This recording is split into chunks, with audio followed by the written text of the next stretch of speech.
ఈ బాల్కస్మన్ ఎవరు? నువ్వెవనివా? పెద్ద పెద్ద మాటలు మాట్లాడుతున్నావు. కండ కావురమా? మదమా? డబ్బులు బాగా పిచ్చిలేసిందా? నాలుక గనక మందమై షేర్లొస్తే ఉప్పు పసుపు పెట్టి రాకుతాం. ఎక్కడికి దొరికితే అక్కడికి మాట్లాడుతున్నావు. ఏం బుద్ధి లేదా? చదువుకోలేదా?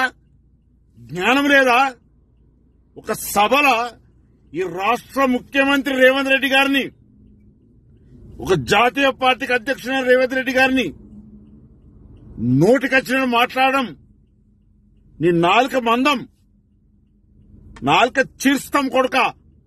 ఏమనుకుంటున్నావు? ఈ తెలంగాణ రాష్ట్రాన్ని తెచ్చింది కాంగ్రెస్ పార్టీ. మేం పార్లమెంట్ నుండి కొట్లాడి తెచ్చినాం, బిల్లు పెట్టించినాం.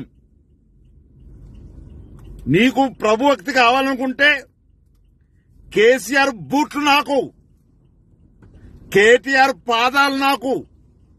వాళ్ళు మెచ్చుకుంటారు. అట్లా కూడా మెచ్చుకోకపోతే నేను ఫోన్ చేసి చెప్తా వాడిని మెచ్చుకోమని. ఏం మాట్లాడతావు? ఎక్కడికి పడితే అక్కడికి మాట్లాడడం మంచి పద్ధతి కాదు. నువ్వేంటిది? నీ స్థాయి ఏంది? నీ పద్ధతి ఏంది? నీవు పెద్దపల్లికి పోయినాడు రబ్బర్ చెప్పులతో వేరే కొడుక. ఇంత డబ్బు ఎక్కడికి వచ్చింది?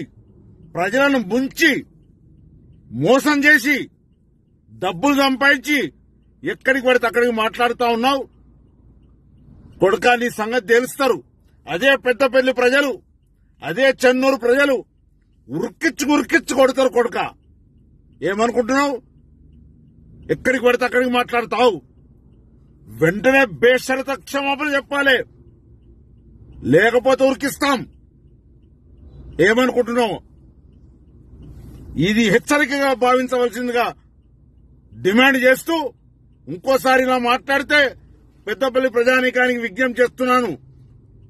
ఈ బాల్కసుమన్ను పొలిమేర దాటి కాదక మెట్టుపల్లికి పోయేదాకా ఉరికిచ్చి కొట్టాలని విజ్ఞప్తి